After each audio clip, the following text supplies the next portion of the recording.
On to this story now. President Cyril Ramaphosa will deliver a keynote address at the annual Armed Forces Day celebrations that are taking place in Polokwane today. The event is meant to expand public understanding of the role of the South African National Defence Force, which forms part of the 25th anniversary of South Africa's democratic force. Well, my colleague Thulasizwe Simelane is in Polokwane this morning, and he joins us live. Mfam, good morning to you. Talk to us about the significance of Armed Forces Day. Oli, it's looking like it will be a beautiful day out here in Polokwane. The sun is rising over Polokwane, and it looks like the skies will open up as the day progresses. It's not overcast.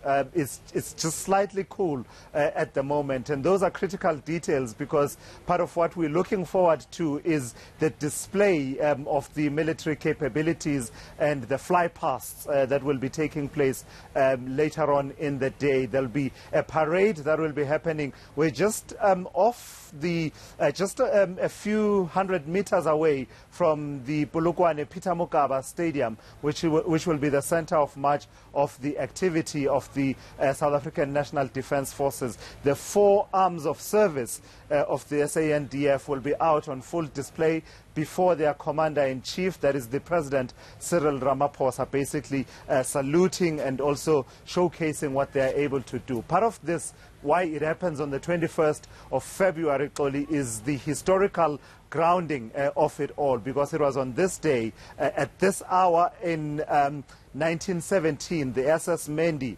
carrying members of the South African Native Labour Corps, was in the last hour of its voyage on the English Channel. And so, to mark that historically significant event, it was decided that the new democratic force would mark Armed Forces Day on this day, just to sort of remind everyone of the journey we have traversed by way of history.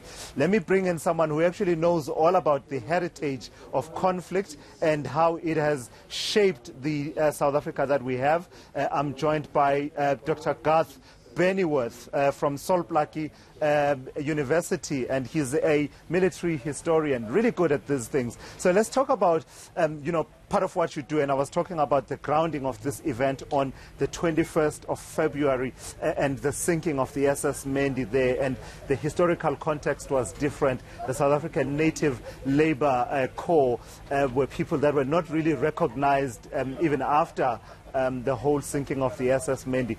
Let's juxtapose that with the state of the SANDF currently, the coming together of different cultures and traditions. Why is it important for us to mark Armed Forces Day on this day? Good morning, Thulas, and thank you. It is important on a number of reasons. If we look at the broad brushstroke of South African history going back at least, let's say, 300, 200 years, South Africa has always been characterized up until, let's say, 1994 by armed struggle of one shape, form or another. In the colonial era, it was wars of dispossession, empire building on the behalf of the European powers, settlement, land dispossession, and so forth. Moving into the 20th century, we see the advent of 2 world wars juxtaposed against the industrialization of South Africa, and of course then into the 1960s period, the beginning of armed struggle in 1961, culminating in the democratic dispensation in 1994. So we have a history of conflict. And within that conflict, of course, there is the heritage of conflict. What is the value of some of the lessons that we take from that past? What is the value today? So while history on one hand is about the past, heritage on the other hand is about the value of aspects to that past in the current and present. So you mentioned the sinking of the SS Mendi today, 103 years ago, during the First World War. It's important to remember that those native labourers on that boat that day actually came from South Africa, Botswana, Swaziland, Mswati, and also Lesotho as well.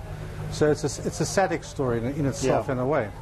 And that sacrifice, that role of the Native Labour Corps was largely forgotten throughout the better part of the 20th century, including that of their role in the Second World War in North Africa, Ethiopia and Italy as well, and also in the Madagascan campaign. So it's a neglected past, but yet it's relevant, and therefore it's appropriate, given the heritage of military conflict, that Armed Forces Day is on the stage. So without going into details, because you and I will have the opportunity to go into details that look at the state of the South African National Defence Force currently, but broadly, what are we looking at in terms of the state of the SANDF as, we await to see what they have by way of military hardware and showcasing some of the skills that they have, but realistically, given the mandate that they have in our constitution of protecting, our democracy and securing our sovereignty, etc., etc., what is the state of the SANDF in 2020?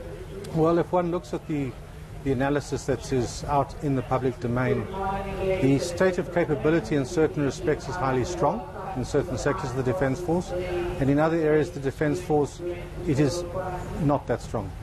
And that is on a number of levels. Again, you cut your cloth accordingly. The Defence Force is under-resourced. His current budget is 52 billion in this current financial year, which ends at the end of this month. His needs are approximately 80 billion. So again, you can really only do what you can do with what you're provided with. All right, we'll talk a bit later then, Dr. Pennyworth. So there you have it, Toli. It's really a teaser from us. We'll be having these conversations with Dr. Garth Pennyworth, as you heard there, talking right at the start about the underfunding of the South African National Defence Force, something that the Minister and the leadership in the SANDF have been complaining about for years now, and it's really well documented. But it also happens in a context where there are so many competing priorities competing for the national fiscus. Instead of getting more money, it seems the finance minister, one finance minister after another, has just been slashing and slashing and slashing. And we do expect that these are some of the conversations we will be having going into Armed Forces Day 2020. All right. My colleague Thulasizwe Simelane, thank you very much.